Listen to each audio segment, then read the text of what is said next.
Assalamualaikum warahmatullahi wabarakatuh.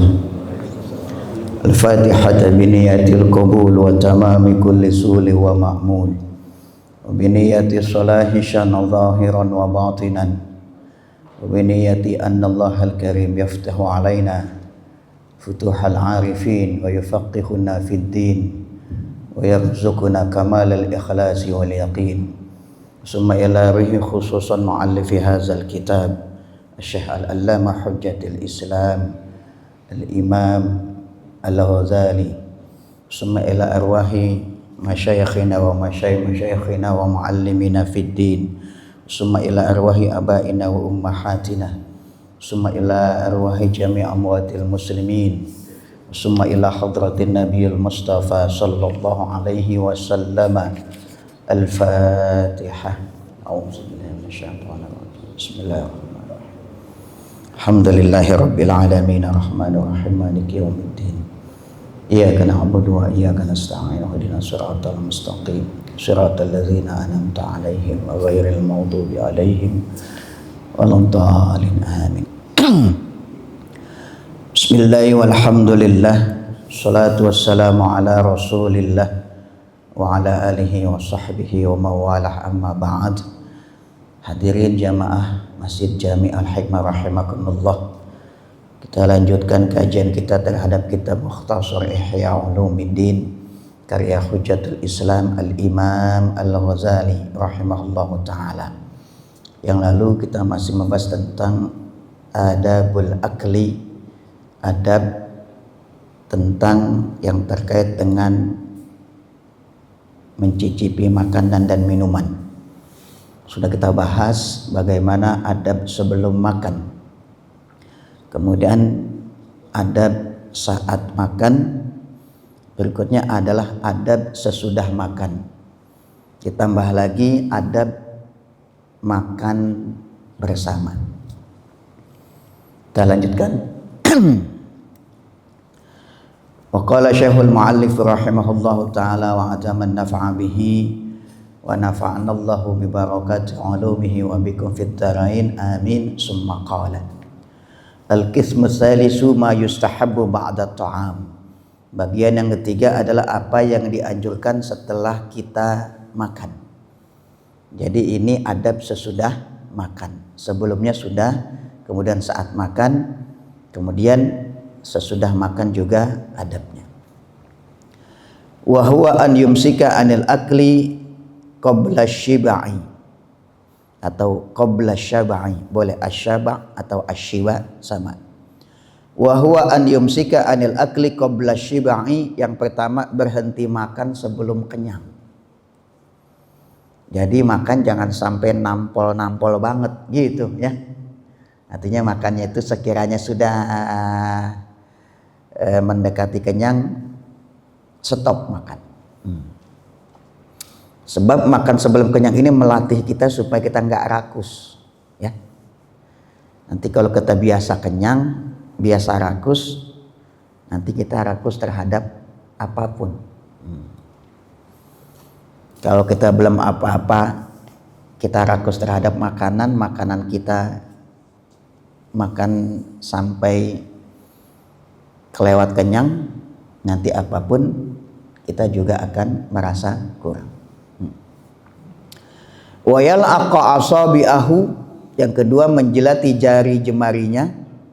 Jadi habis makan, kalau memang makannya itu pakai tangan, kan sudah kita bahas kenapa makan pakai tangan, karena tangan ini alat perasa dan itu bisa ada ada semacam bakteri baik yang bisa membuat makanan itu juga jadi enak dan itu bisa mengirim pesan kepada otak untuk kita makan. Jadi kalau makannya pakai tangan. Wayal aqa asabihu, kemudian menjilati jemarinya. Sumayam sahaha bil mindil, setelah dijilatin tangannya baru kemudian dibersihkan, dibersihkan dengan mindil. Mindil itu bisa artinya tisu, bisa artinya serbet, bisa artinya apapun yang bisa membersihkan tangan.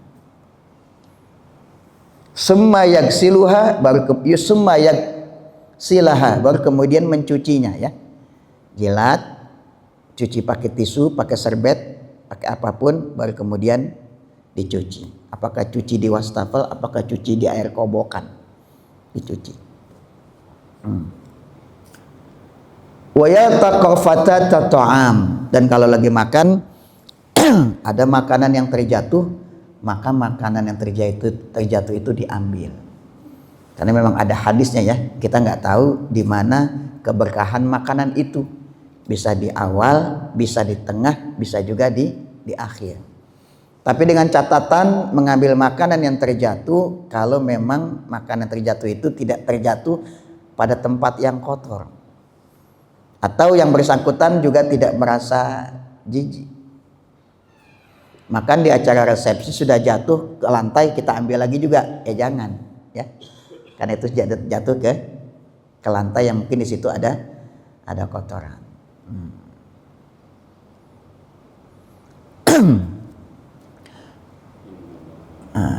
Kemudian wa yatahallalu wa la yabtali'u kullama yahruju min baini asnanihi bil khilal. Keempat, makan mengunyah makanan. Jadi makanan itu dikunyah ya. Jangan makanan langsung blek blek blek gitu. Jadi makan dikunyah. Dan ternyata itu makan dikunyah itu memang bagus untuk pencernaan. Karena ada orang yang makannya lambat, ada orang yang makan itu cepet banget ya. Berarti nggak dikunyah itu ya, makan dikunyah. Nah, sebab ketika mengunyah makanan itu, air liur yang di dalam mulut itu bisa mempermudah proses pencernaan. Makanya kalau makan itu makannya nyantai.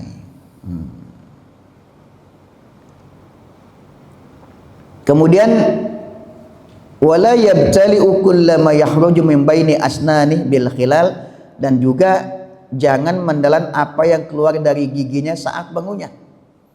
Kita lagi ngunyah-ngunyah ada tulang gitu kan, atau apalah nyangkut kita keluarin dari gigi kita, jangan kita keluarin kita telan lagi, jangan gitu kan. Masih enak ini telan, jangan. Jadi kalau sudah kunyah ada yang keluar nyempil dari gigi kita, maka jangan ditelan lagi. Iya. Ammal mukhraju bil khilali fayarmihi, adapun yang keluar dari sela-sela gigi itu setelah kita, mohon maaf kalau bahasa Jakarta, sudah dilepehin gitu ya. Kita lepehin, jangan kita makan lagi. Bahasa gampangnya tuh ya, dilepehkan, dilepeh. Keluarkan, ya sudah, itu kita buang. Jangan dimasukkan makanan ke dalam mulut lagi.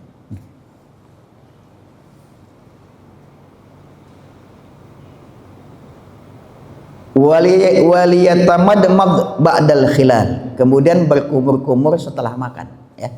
Jadi selesai makan kita kumur.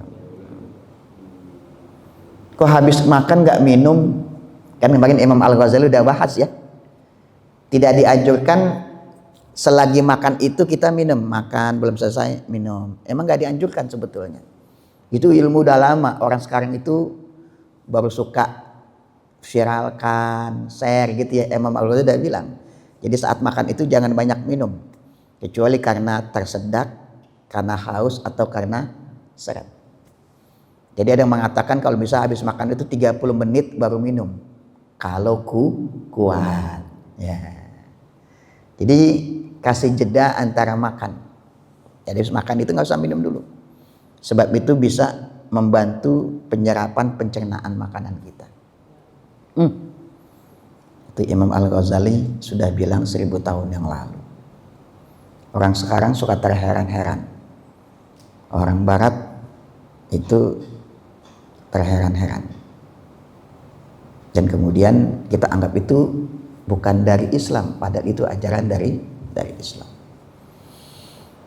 Jadi setelah makan baru kemudian berkumur-kumur.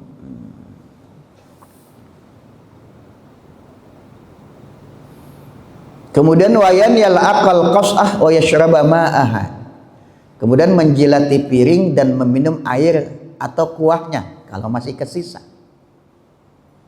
ya. Kita makan yang ada enak tuh, mungkin yang masih ada sayur, sayurnya gitu, kuahnya itu kita habiskan. Kalau kita habis makan rendang masih ada enak, kadang-kadang kita colek juga di piringnya itu ya, kita jilat, boleh. Ini praktek ini kalau di rumah ya, kalau di rumah. Kalau makan bersama mungkin jadi menimbulkan problem gitu ya, ya kalau dianggap itu kurang pas ya sudah. Kalau memang no problem boleh lakukan. Sisa-sisa makanan ada kuah, minum itu. Dan kalau ada makanan, kalau masih enak dijilat, jilatin. Ini jangan dianggap kampungan ya, jangan. Ini sunnah Nabi yang begini-begini aja nih, yang gampang-gampang. Jangan yang berat-berat ya. Tapi kalau memang itu bisa kita lakukan semampu kita, boleh. Minimal kalau di rumah lah. Di rumah kan kita nggak perlu malu mungkin sama siapapun ya, di rumah kita sendiri. Apalagi kalau kita makan sendiri. Siapa yang perhatikan kita makan? Kalau di rumah minimal kita lakukan ketika makan sendiri. Jangan dibilang kampungan ya, jangan. Karena ada kaitan adab yang ketujuh. Wa an yashkurallaha ta'ala biqalbi ala ma at'amahu. Ketujuh, bersyukur kepada Allah dalam hati atas makanan yang sudah dimakan. Bersyukur tuh. Ya Allah, alhamdulillah bisa makan. Di tempat yang lain susah makan, atau mohon maaf di tempatnya yang ada bencana susah makan, bahkan harus menjarah toko, menjarah rumah. Betul ya? Kita makan ya Allah sehari 3 kali. Pagi nasi uduk, siang nasi padang, malam nasi goreng. Nah, 3 paket itu. Nasi uduk kalau pagi, siang nasi padang, malam nasi goreng. 3 kali itu ya. Kan bahkan ada postingan makan itu nggak usah 3 kali, 2 kali. Iya, Nabi memang begitu makan tuh ya. Udah dibahas kemarin ya. Kita nggak usah heran-heran tuh, yang begitu tuh ajaran Islam. Cuma kita baru seakan-akan itu tersadar, padahal itu ajaran Islam. Makanya seringkali saya anjurkan kalau ngaji begini, ngaji berseri dari hal-hal yang kecil itu. Jadi kita dapat tuh detail-detailnya. Makanya meskipun kita ngaji mukhtasar ringkasan, ada hal-hal yang penting yang saya masukkan tuh di kitab Ihya yang lebih komplit. Jadi wa an yashkurallaha ta'ala biqalbi ala ma at'amah. Bersyukur kepada Allah terhadap dalam hati atas makanan yang sudah didapatkan dari Allah. Fayara at-ta'ama ni'matan minhu, dan sehingga dia melihat makanan itu sebagai nikmat dari Allah. Makanya kita tidak bisa tolerir orang yang makan itu nggak ditakar dulu makannya. Apalagi kalau resepsi makan tuh sedung ambil, sampai 3 kali full, entar nggak habis deh. Digeletakin di bawah kursi. Betul nggak? Oh jangan. Jadi makan itu, bahkan kalau kita mau diet, kalau makan itu jangan pakai piring besar, pakai piring kecil. Jadi secara psikologis kita jadi menyedikitkan makanan. Kalau kita makan pakai piring besar, udah besar piringnya ceper, paham ceper? Rata. Apa aja tuh pengen masuk tuh. Nasi sebelah sini salad, ujung sana, semua dikelilingin itu. Efek piringnya besar. Jadi kalau mau diet pakai piring kecil. Jadi karena piring kecil, lauknya pun menyesuaikan dengan ukuran piring. Secara psikologis kita bisa menyedikitkan makanan. Atau kita ngambil dulu yang sekira-kiranya itu kita, segini habis nih, ya sudah. Sebab nanti makanan itu akan kita persepsikan sebagai nikmat dari Allah. Sebab kalau nggak begitu kita makan, pertama nggak nikmat, dan kita nggak bisa akui itu sebagai nikmat dari Allah. Faqala Allah Ta'ala kulu min thayyibati ma razaqnakum washkuru lillah. Makanlah dari apa yang sudah kami berikan kepadamu dan bersyukurlah. Alhamdulillah bisa makan. Makan untuk hidup, bukan hidup untuk makan. Surah Al-Baqarah 172. Yang ke-8, wa mahma akala halalan kalau yang dimakan adalah makanan halal. Kita tahu kan, kita makan makanan halal ini. Kita nyarinya itu peras keringat, banting tulang, kepala jadi kaki, kaki jadi kepala. Nah, itu, dan kita tahu bahwa itu adalah halal. Maka setelah makan yang halal, qala alhamdulillahillazi bi ni'matihi tatimmus shalihat wa tanzilul barakat. Allahumma at'imna thayyiban wasta'malna shalihan. Ya Allah, segala puji bagi Allah yang karena nikmatnya menjadi sempurna kebaikan dan yang telah menurunkan keberkahan. Ya Allah, berilah kami makanan yang baik dan jadikan kami beramal dengan amal yang soleh. Jadi dengan makan itu tujuannya untuk ibadah. Kan di awal-awal Al-Ghazali dia bilang ya, fungsi makan itu buat apa sih? Gitu ya. Selain untuk memenuhi kebutuhan primer, makan, kebutuhan biologis, kebutuhan fisik, makan juga supaya bisa menguatkan kita untuk ibadah. Taqwiyatun alal ibadah. Jadi niatnya supaya ibadah kita jadi kuat. Kan ada orang tuh lagi belajar, kalau dia makannya kurang, dia jadi ngedrop. Ada orang yang kalau dia makannya cukup, dia jadi getol nyari ilmu. Nah, itu kasih makan yang cukup. Makanan yang bergizi, ya.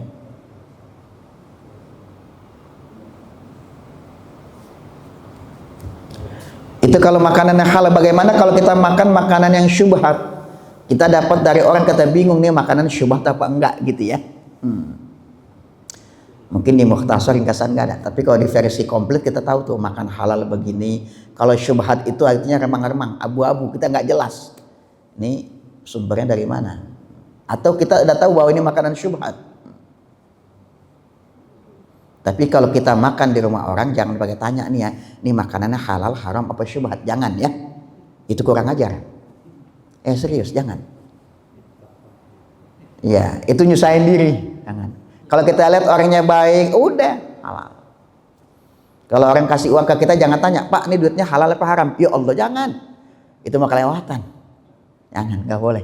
Ya. Nanti Imam Al-Ghazali tuh ngajarin Pak tuh tentang harta kalau bercampur dengan yang begitu-begitu tuh, ya kan? Kecuali kalau sudah jelas. Ada kawan saya nanya, walaupun ustadz juga, Ji, ana dikasih hadiah, dikasih amplop dari siapa? Dari jamaah ana. Terus? Tapi ana tahu itu duit habis dari menang lomba. Lomba apaan? Lomba tinju. Bagaimana duitnya? Anda bilang antem kan tahu ya sama-sama. Enggak, Anda kalau belum antem yang bilang ngasih fatwa, Anda belum serem. Begitu. Tahu. Jadi bahwa menang tuh menang tinju dapat hadiah. Itu termasuk yang haram. Minimal syubhat. Ya, kalau kita tahu. Kan tinju itu olahraga mukul wajah kan nggak boleh kalau belajar fikih itu, nggak boleh. Bahkan dalam fikih ada orang yang mau niat main tinju aja dia kagak boleh mengkosor sholatnya. Sampai begitu ya. Sebab yang mau dilakukan itu perbuatan yang tidak syar'i. Lalu bagaimana misalkan orang kasih uang kepada kita, ini pengantar aja, nanti Imam Al-Ghazali bahas tuh bagaimana kita menyikapi uang-uang yang model begitu tuh, uang panas, uang syubhat, sampai nanti kita itu. Ada orang kasih uang kita tahu nih uangnya dari yang gak halal. Ambil. Gak apa-apa ambil. Tapi jangan kita nikmati. Kemana? Kita kasih kepada orang lain. Kepada orang fakir miskin. Ada pahalanya enggak? Enggak. Karena sumbernya tidak halal. Tapi apakah ada manfaatnya? Iya, ada manfaatnya buat orang lain. Nanti Imam Al-Ghazali itu detail banget tuh. Termasuk orang yang nggak punya kerjaan, terpaksa di pekerjaan itu yang tidak haram, bagaimana dia menafkahi anak-anaknya. Keren. Ntar kita insya Allah sampai itu ke sana itu, sampai itu, ya. Tentang harta-harta yang haram. Jadi kalau orang yang kita tahu orangnya baik, dikasih makanan, dikasih uang, nggak usah pakai tanya ini makanannya halal apa kagak, ini duitnya halal, nggak usah, ya. Nanti jadi nyusahin kita, dan orangnya juga jadi tersinggung. Jangan. Pokoknya kalau kata orang baik kerjaan, atau kita melihat bahwa diduga bahwa uangnya lebih banyaknya halal, ya udah, ambil yang halal. Ini pengantar saja ya. Nanti yang detail Imam Ghazali akan jelaskan. Pelan-pelan kita sampai ke sana. Jadi wa in akala syubhatan, kalau yang kita makan adalah makanan yang syubhat, falyakul alhamdulillahi ala kulli halin Allahumma la taj'alhu quwwatan lana ala ma'siyatik. Segala puji bagi Allah atas segala keadaan. Jadi kalau mengucapkan hamdalah lagi enak, dapat nikmat, terhindar dari musibah, alhamdulillahirabbil alamin. Kalau kita mendapatkan sesuatu musibah yang buruk, kita dianjurkan tetap mengucapin alhamdulillah. Tapi alhamdulillah ala kulli hal. Gitu mengucapnya ya. Alhamdulillah ala kulli halin. Segala puji bagi Allah atas segala keadaan. Biasanya kan kita muji Allah kalau kita dapat kesenangan atau ditimpa bencana ya. Atau kita terhindar dari bencana. Tapi ketika kita juga mendapatkan sesuatu yang tidak enak, kita tetap mengucapin alhamdulillah ala kulli hal. Artinya dalam keadaan apapun kita tetap bersyukur kepada Allah. Kalau kita mensyukuri apa yang ada itu biasa. Makanya salah satu Asmaul Husna Allah namanya kan adalah Asy-Syakur. Betul ya, Asy-Syakur kan? Tapi nggak ada Asy-Syakir, nggak ada. Asy-Syakir itu nggak ada, tapi adanya Asy-Syakur. Kalau Asy-Syakir orang yang bersyukur terhadap apa yang dia dapatkan, terhadap apa yang dia ada, dia punya. Itu namanya Asy-Syakir. Bersyukur. Tapi yang lebih hebat itu Asy-Syakur, orang yang tetap bersyukur ketika nggak ada. Nah, itu keren. Orang lain, kita punya mobil, alhamdulillah. Nggak punya mobil, tetap alhamdulillah. Itu yang paling mantap. Itu namanya Asy-Syakur. Allah sebut Asy-Syakur karena Allah tetap mensyukuri. Dia tetap berbuat baik kepada hambanya, meskipun hambanya nggak bersyukur, meskipun hambanya nggak beriman. Betul nggak? Allah tuh kasih rezeki bukan buat orang beriman. Orang nggak beriman aja Allah kasih rezeki. Ya kan? Allah itu. Dia Allah tetap. Jadi kalau Asy-Syakur itu bersyukur terhadap sesuatu yang nggak ada. Nah, itu keren. Makanya Asy-Syakur a'la minasyakir.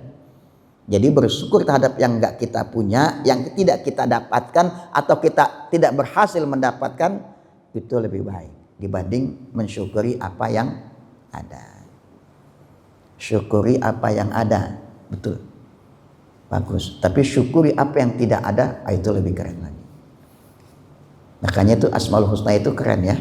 Itu nanti ada tingkat-tingkatan itu. Allah mengetahui ada yang namanya itu Allah Al-Alim. Ada lagi Allah namanya Al-Latif. Ada lagi Allah Al-Khabir. Tuh, 3 level tuh. Tahu, artinya tahu, cuma tahu tapi ada. Tahu permukaan, tahu mendalam, tahu yang paling detail. Allah tuh menyebut namanya itu Al-Alim, Al-Latif, Al-Khabir.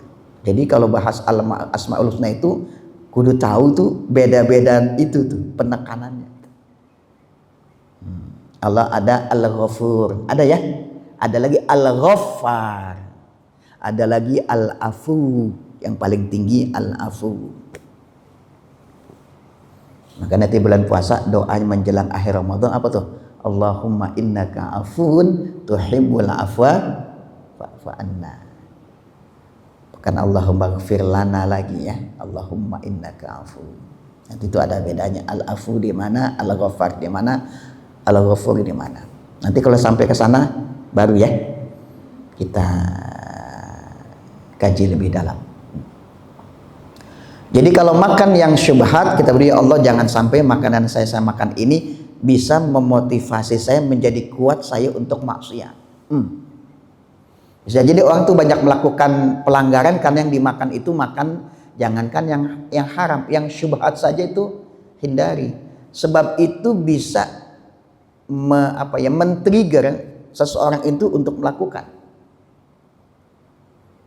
Maka nanti yang rusak itu otak bagian yang di depan, yang disebut frontal lobe. Kan ada ayatnya itu, apa tuh Ustaz tuh? Nasiyatin kadzibah, ya kan? Sudah ada tuh. Jadi nasiyah di sini itu pengendali tindakan kita. Orang kalau otaknya rusak itu nanti bisa rusak. Termasuk kalau orang banyak terpapar dengan pornografi, otaknya rusak. Jadi Quran udah bilang itu ya. Falyad'una dia sanad'uz zabaniyah. Jadi kalau kita dapat makanan yang kita ragu-ragu, ya Allah jangan sampai makanan ini bisa menguatkan saya jadi untuk maksiat kepadamu. Wa yaqra'u ba'da ta'ami qul huwallahu ahad wa li'ilafi Quraisy. Ke-10 setelah makan membaca surah Al-Ikhlas dan surat Quraisy. Al-Ghazali bilang, jangan ditentang. Orang baca Al-Quran masa nggak boleh? Ya, Al-Quran firman Allah. Kan baca Quran itu nggak boleh apa tuh?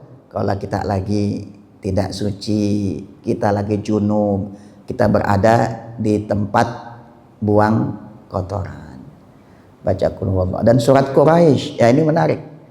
Kenapa kok surat Quraisy? Li ilafi Quraisy ilafi marhalatas syita'i was-sayf liya'budu rabb hadzal bait allazi at'amahum min ju'i wa amanahum min khauf. Disebut Quraisy karena ini kebiasaan orang-orang Quraisy. Jadi sebelum Rasul, orang Quraisy itu punya kebiasaan, mereka tuh bisnis dagang itu kalau musim panas ke sebelah sana, kalau musim dingin ke sebelah sini. Tuh Allah rekam tuh dalam Al-Quran. Li'ilafi Quraisy, lantaran ilaf itu persatuan orang-orang Quraisy. Jadi orang Quraisy itu persatuannya kuat, itu paguyuban kalau bahasa kita ya, kuat itu. Ilafi mrihalatash syita'i wa itu persatuan mereka ketika mereka berbisnis pada musim dingin, pada musim panas. Itu.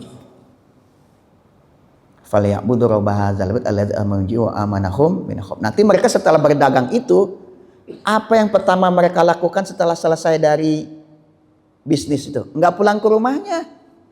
Mereka menuju dulu Baitullah. Mereka beribadah, mereka tawaf. Loh, orang Quraisy kafir tawaf? Iya, tawaf. Apa bedanya sama kita? Tawaf mereka. Cuma mereka tawafnya itu kadang-kala sambil siul-siul, sambil tepuk tangan.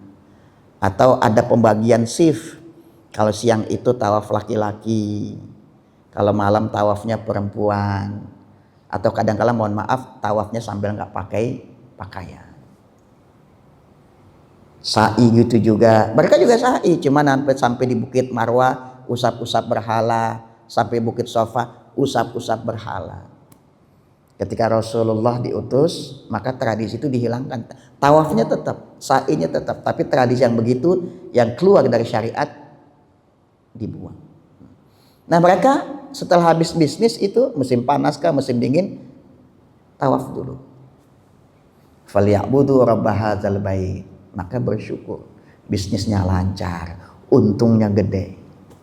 Makanya kan dulu Rasulullah sebelum jadi nabi, Rasul juga dagang kan? Rasul dagang tuh, diajak sama pamannya Abu Hurairah. Sampai tengah jalan nanti ketemu yang namanya seorang rahib ya. Ketika melihat ciri-ciri, Abu Thalib hati-hati. Ini ponakanmu suatu saat akan jadi orang besar. Jadi nabi. Hati-hati jaga. Karena melihat ada tanda pada fisik Rasulullah sallallahu alaihi wasallam.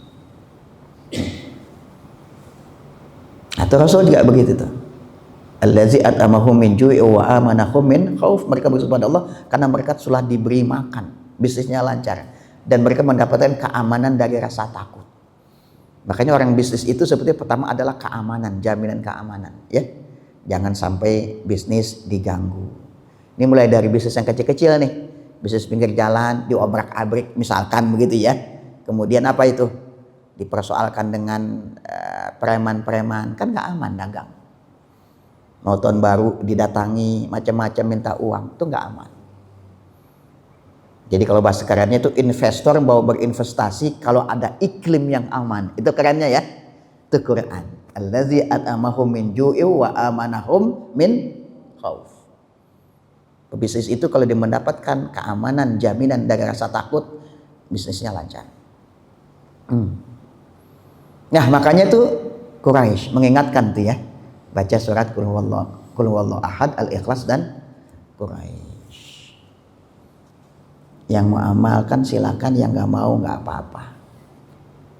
Jadi kalau kita baca kitab enaknya tuh begini, kita jadi tahu oh pemikiran ulama itu begini, alasannya begini. Oh jadi kita nggak mudah menghukumi dan tidak mudah menghakimi. Oh begini loh. Karena mengambil pelajaran dari kebiasaan orang Quraisy. Dan orang Quraisy setelah dia pergi jauh, mereka melakukan yang namanya itu walimatus safar. Ngundang makan itu, ayo makan.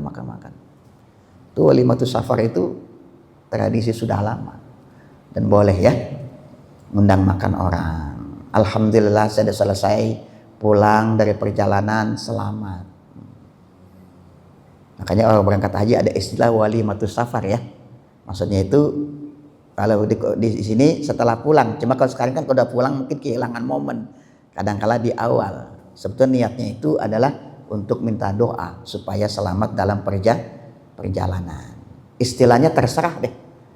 Terserah apapun, intinya adalah minta doa dan minta ridho ketika kita mau berangkat haji, umroh atau pergi yang jauh. Itu termasuk juga ajaran Islam. Ya jangankan kita pergi jauh, kita bangun rumah saja, setelah kita tempati rumah baru kita, itu juga disunnahkan kita melakukan selamatan. Jadi kalau bahasa sekarang tasyakuran ya. Iya. Maka jangan heran mungkin ada sebagian kebiasaan para tukang kalau bangun rumah, udah sampai atas itu pakai taruh apa itu? Pisang di atas. Kita jangan berpikir aneh-aneh, bukan. Karena orang kalau ngecor di atas, tukang turun ke bawah makan jadi susah. Makanan kita bawa ke atas. Makan pisang tinggal petik, maksudnya begitu. Ya, jangan pikir macam-macam pisang buat sini buangan, jangan. Tujuannya begitu. Jadi nanti nggak repot tukang lagi ngecor di atas. Makanan kita udah bawa, nasi apalah, nasi kotak, pisang udah ada satu tandan, tinggal makan tuh pisang. Betul nggak? Sebab ketika orang ngecor itu kan tenaga mesti banyak dan nggak bisa nyantai-nyantai kan. Nanti semen itu jadi cepat kering. Tujuannya begitu aja. Kalau niat yang lain ya tentu saja nggak boleh. Kita harus diniatkan yang ke situ. Ya. Jadi innamal a'malu bin niat. Kan ada hadisnya. Segala amal tergantung dengan niatnya. Jadi kita lihat niatnya apa dulu, kita tanya. Kalau niatnya supaya ini jaga-jaga dari penghuni wilayah itu kagak boleh. Itu namanya yang aneh-aneh ya. Tapi kalau kita bersyukur supaya tidak mendapat gangguan, boleh. Itu bersedekah. Bersedekah supaya kita tidak mendapatkan gangguan dari macam-macam. Itu boleh. Yang nggak boleh kita ta'aluk itu kita tunduk kepada makhluk. Itu yang tidak boleh. Berikutnya wala yakumu anil maidati hatta turfa'a awwalan. Jangan bangun dari makan sampai makan tersebut diangkat terlebih dahulu. Ya, itu sunnah Nabi benar ya. Jadi kalau selesai makan, teknisnya bisa kita yang angkat makanan lagi, piringnya kita pindahkan ya mungkin ke dapur, ke tempat cuci piring, atau ada yang mengangkat makanan kita. Ya. Kalau sekarang kalau walimah udah benar itu ya, kita lagi makan, makanan kita taruh udah ada yang ambil kan ya, piring-piringnya gitu ya. Jadi tidak bangun dari makan sampai makan tersebut diangkat, artinya diangkat dulu. Ya kalau di rumah juga begitu kita itu. Habis makan, kita ajari anak-anak kita itu habis makan di meja makan, selesai jangan dia masuk kamar, suruh cuci piring dulu. Minimal itu piring taruh ke dapur. Gitu. Itu adab Islam bukan? Adab Islam kan? Iya. Berikutnya, fa in akala ta'amal ghairi falyad'u lahu. Kalau kita mencicipi makanan dari orang lain, falyakul, maka berdoa, Allahumma aksir khairahu wa barik lahu fima razaqtahu, ya Allah, perbanyak kebaikannya, berkahi apa yang telah engkau berikan kepadanya, wa yassir lahu an yaf'ala fihi khairan, dan permudahlah orang tersebut untuk melakukan kebaikan. Wa qanni'hu bima a'taita, dan buatlah dia merasa cukup terhadap apa yang sudah engkau berikan. Waj'alna wa iyyahu minasyakirin, jadikanlah orang tersebut dan kami yang menikmati termasuk orang yang bersyukur. Tuh, kalau orang kirimin makanan, dikasih besek, dikasih nasi kotak, dikasih parcel, itu doakan, Allahumma aksir khairah, atau minimal ya Allah jazakallahu khairan. Kalau orangnya nggak di depan kita, ke depan kita jazakallahu khairan atau jazakumullahu khairan. Jadi itu ada adabnya. Kalau kita makan di rumah orang, kita berdoa. Kalau dikasih makanan. Wa in aftara inda qaumin, kalau makanan mencicipi makanan berbuka, nanti menjelang puasa kan kita suka ada tuh ngundang buka puasa bersama gitu ya. Ada yang sifatnya pribadi, ada yang sifatnya umum. Kalau di masjid kan buka puasa ya, tapi kan dananya dari masyarakat, betul kan? Sebetulnya masyarakat, dana dari masyarakat. Ya sebetulnya ajakan itu ya. Yang nggak mau silakan, yang mau ngikut silakan. Dan itu dipakai untuk makanan berbuka. Nah kita diundang berbuka. Kalau diundang berbuka, maka setelah berbuka, falyakul aftara indakum shaimun wa akala ta'amukumul abra wa shalat alaikumul malaikah. Berdoa. Orang yang berpuasa sudah menikmati makanan berbuka yang sudah kau berikan. Orang-orang yang baik sudah mencicipi makananmu dan malaikat mendoakan untukmu. Tuh, fadilah kalau kita ngasih makanan berbuka itu, makanan kita dicicipi orang. Minimal kalau kita ngasih makan berbuka orang-orang yang baik, Pak.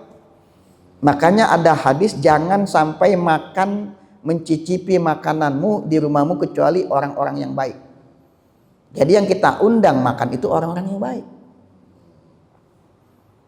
Itu kalau di Jakarta itu punya tradisi. Kalau khutbah Jumat ada jamaahnya orang baik, yang khotibnya bagus, itu khotibnya diundang, Ustaz ke rumah yuk, ngapain? Makan siang. Tuh. Itu bukan sekedar ngajak makan, itu karena menjalankan sunnah Nabi. Jangan sampai makananmu dinikmati kecuali oleh orang yang baik, orang soleh, orang yang bertakwa. Jadi jangan sampai rumah kita ini pelit didatangi orang, tuh ya. Nanti tuh ada tuh sampai ke sana tuh. Nanti bab tentang menjamu. Itu ada rumah yang nggak ada kebaikan di dalam, nggak pernah ngundang orang, nggak pernah bikin acara yang di dalamnya ada baca Quran, di dalamnya ada baca zikir, dan kemudian ada menikmati makanan. Itu rumah yang nggak ada kebaikan. Nanti kita sampai ke sana itu. Jadi kalau kita cicipi makanan berbuka di rumah orang, kita doa seperti itu. Orang-orang baik sudah mencicipi makananmu, orang yang berpuasa sudah mencicipi makananmu, dan malaikat sudah mendoakan untukmu. Kan kita kalau ngasih makanan berbuka kan pahalanya gede ya. Man fattara shaiman kana lahu mislu ajrihi ghaira annahu la yankusu min ajrihi syai'un. Siapa yang ngasih makanan berbuka buat orang yang berpuasa, maka dia mendapatkan semisal mendapatkan pahala orang yang berpuasa. Bapak ngundang saya berbuka, saya lagi puasa, pahala saya itu juga ditransfer ke Bapak yang ngundang, tanpa sedikit mengurangi pahala saya. Nah, itu kan keren itu, keren ya itu. Tapi ingat hadisnya, man fattara shaiman, yang kita kasih makan memang orang yang puasa. Jadi ngasih makan tengah jalan berbuka-buka, benar sih. Tapi kalau bisa pastikan yang kita kasih itu orang yang mempuasa. Sebab pahala kita dapat. Yang kita kasih bukan orang nggak berpuasa. Apakah dapat pahala? Iya, tapi dapat pahala ngasih makanan. Tapi pahala yang tadi itu pahala orang yang berpuasa dapat kepada kita enggak. Sebab dia tidak berpuasa. Yang dikasih orang yang memang puasa. Kasih. Tuh. Kalau dia nggak puasa tetap pahala ngasih sedekah makanan. Nah kan hadisnya man fattara shaiman. Siapa yang ngasih makanan berbuka buat orang yang shaim, yang berpuasa. Ya, itu termasuk juga. Kalau sekarang suka ada acara itu bukber, buka puasa bersama. Sampai di restoran, di rumah makan, masing-masing bayar, betul nggak? Itu bukan buka puasa bersama itu makan bersama. Alumni ini bukber, sampai sana, yang sana bisen makan masing-masing bayar. Itu mah bukan buka puasa bersama, makan bersama. Cuma tempatnya dipindahin. Jadi kalau mau berpahala, saya suka ngomong tuh kalau ada cara apa itu. Kalau mau buka puasa bersama, apakah alumni segala macam, harus ada 1-2 orang yang jadi donatur. Yang lain cuma nikmatin. Ayo makan, saya undang. Ayo, saya yang bayar, saya yang jadi donatur. Tuh, baru iftar jama'i, buka puasa bersama. Dan yang donatur itu mendapatkan kebaikan dari orang yang dikasih makan, orang yang berpuasa. Kalau begitu mah kalau makan bersama nggak perlu nunggu bulan puasa, tiap hari juga bisa, benar nggak? Kalau memang makannya bayar sendiri-sendiri. Jadi kalau acara begitu nggak perlu, yang diundang itu nggak perlu ngeluarin uang, harus ada donatur yang menanggung makanan. Yang kemudian waliyaksiril istighfar wal huzna ala ma akala min syubhatin. Kemudian banyak beristighfar dan merasa sedih kalau mencicipi makanan syubhat. Ya. Jadi kalau yang kita makan syubhat, kita itu ada rasa sedih, istighfar. Kita ini makanan syubhat apa enggak ya? Ya udah, tetap makan tapi kita istighfar. Dan kita merasa sedih. Kenapa? Lihat fi abidumu'ihi wa husnihi harwan nar allati ta'radalaha. Sebab mudah-mudahan dengan rasa sedih kita, dengan istighfar kita itu kita bisa memadamkan panasnya api neraka. Tuh. Jadi kalau kita makan nih syubhat nih, ya udah kita sampai istighfar. Itu bisa memadamkan panasnya api neraka. Sama juga sedekah buat orang yang meninggal. Ini perlu disampaikan juga, ada hadisnya itu. Sedekah itu bisa memadamkan panasnya itu harwal kubur. Panasnya kuburan itu bisa dipadamkan dengan sedekah. Ingat tuh baik-baik ya. Di rumah, di masjid pakai AC, di kuburan nggak pakai AC kan? Nggak ada teknisi AC kuburan, nggak ada. Tapi kalau kita rajin sedekah itu bisa memadamkan panasnya kuburan, alam barzakh. Atau kita yang masih hidup bersedekahlah buat orang yang meninggal. Tuh. Kalau anak yang paham, Pak, tenang. Orang tua yang meninggal, udah sedekah. Nah kita jangan sampai nunggu meninggal baru begitu ya, rajin sedekah. Tapi kalau kita biasa rajin sedekah, nanti insya Allah anak cucu kita juga jadi begitu. Makanya anak soleh itu bapaknya meninggal, ya udah dia terus setiap sedekah atas nama orang tuanya, apapun itu dia sedekahi. Sebab bisa memadamkan panasnya kuburan. Nah begini juga, kalau kita makan syubhat, kita istighfar, kita sedih atau mungkin menangis, itu bisa memadamkan, diharapkan bisa memadamkan panasnya api neraka. Liqauli sallallahu alaihi wasallam kullu lahmin nabata min haramin fannaru aulabi. Kata Rasul kan ada hadis, setiap daging yang tumbuh dari makanan yang haram, maka neraka lebih pantas karenanya. Jadi makanan kita besar ini, anak kita kasih makan dari yang haram, itu tumbuh dari sama juga makan api neraka. Walaisa man ya'kulu wa yabki kaman ya'kulu wa yalhu. Tidak sama orang yang makan kemudian dia menangis dengan orang yang makannya sambil senang senang. Makanya beda ya. Makan itu dalam Islam itu makan supaya buat ibadah. Dia cicipi boleh. Ingat, mudah-mudahan dengan makanan gizinya, asupan nutrisinya cukup sehingga ibadahnya jadi kuat. Masih sebentar lagi. Kemudian berdoa setelah makan. Yustahabu aqimat ta'am. Jadi berdoa sudah makan, baik doa yang khusus terhadap satu makanan atau makanan secara umum. Ya kalau nggak bisa doa yang panjang, udah cukup aja. Alhamdulillah. Gitu ya. Makanan kalau repot-repot. Berikutnya nanti baru adab makan bersama. Sudah. Atau mau dilanjut atau cukup sampai sini? Ya, nanti baru adab makan bersama nih. Kalau makan bareng tuh bagaimana? Atau nanti ada lagi makan kalau kita ngundang orang makan, atau nanti acara bikin walimah, bikin resepsi. Nah, itu misalkan gitu ya. Terus sampai itu ke sana. Yang ini al-ijtima' wal musyarakah fil aqli. Ada makan bersama, insya Allah kita lanjutkan pertemuan yang akan datang. Insya Allah lanjut tahun depan. Tahun depan ya? Iya. Ini kan udah akhir tahun. Ada pertanyaan? Silakan Pak Haji. Iya. Dari sekian banyak pilihan yang buat saya merasa paling berat itu untuk dilaksanakan itu tidak meniup makanan panas. Iya. Kita minum kopi panas itu otomatis kita akan meniup. Kita makan soto panas pasti refleks akan meniup supaya cepat dingin dan kita akan bisa makan. Iya. Itu gimana ya? Apa untuk mensiasati? Iya. Jadi gini. Yang dimaksud jangan makan makanan yang panas banget. Pertama kalau kita langsung ini bibir kita jadi rusak, betul nggak? Memang minum kopi enak lagi panas-panas ya. Ya. Nggak boleh minum kopi pakai air panas sekali, itu nggak boleh, Pak. Bener ya? Pakai air panas sekali itu nggak boleh. Cukup satu cangkir, jangan airnya sekali. Kalau sekali kebanyakan. Ya.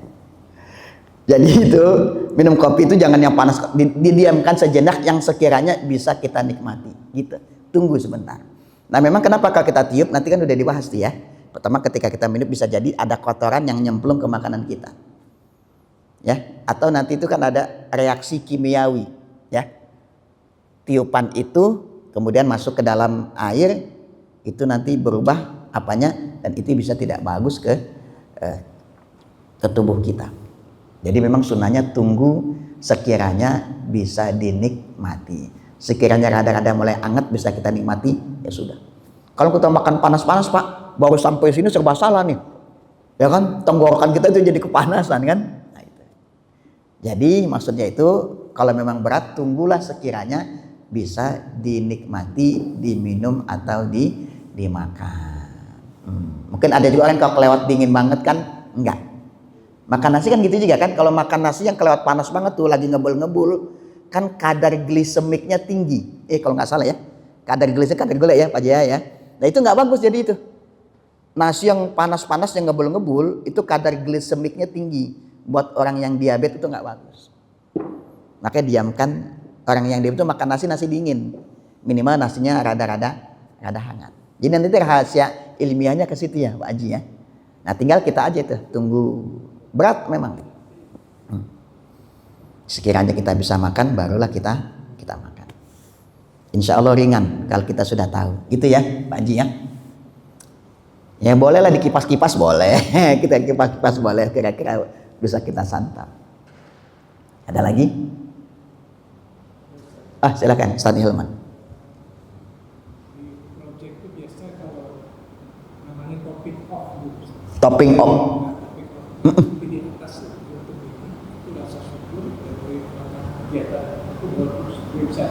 Jadi ada topping off ya bangunan gitu ya. Kemudian bersyukur ya boleh. Niatnya mensyukuri alhamdulillah sudah sampai topping off nih ahli hikmah mau dibangun atasnya 3 lantai misalkan. Ya, sampai udah topping off mungkin pakai lift, kita bersyukur alhamdulillah pencapaian kita sudah sampai sini. Boleh bersyukur. Bersyukur atas amal prestasi kita. Boleh. Boleh makan-makan. Kita kasih tukang pekerja makan kan biar dia semangat ya kan. Kita bersedekah, kita bersyukur, dia tambah semangat, jadi rajin kerjanya. Kadang-kala kalau tukang itu kita bosnya rada-rada pelit, tukang ogah-ogahan kerja. Benar nggak ya? Tapi kalau kita kasih makan, kita kasih kopi, dia semangat. Ya, gitu ya. Jadi jangan diniatkan yang lain-lain, dan kita juga jangan mempersepsikan orang juga punya niat yang buruk. Jangan gitu ya. Orang sekarang tuh pikirannya udah nggak begitu-begitu gitu ya. Niatnya dia bersyukur. Kalau di kantor ada project topping off gitu ya, ya boleh bersyukur. Boleh. Asal jangan yang aneh-aneh. Ada lagi? Cukup ya? Baik, insya Allah nanti kita lanjutkan tentang adab al-ijtima' wal musyarakah fil akal, karena nggak cukup ya. Adab makan bersama, nanti baru kemudian memprioritaskan jamuan kepada para tamu. Oh, ternyata ada tamu yang diprioritaskan untuk mendapatkan makanan kita loh. Oh, masya Allah, itu ajaran Islam semua itu ya. Yang bisa jadi kita sudah sebagian kita lakukan, cuma kita nggak tahu nih. Ternyata itu kita lakukan gitu ya. Tapi ternyata itu semua ada dasarnya. Insya Allah kita lanjutkan pada pertemuan yang akan datang. Subhanakala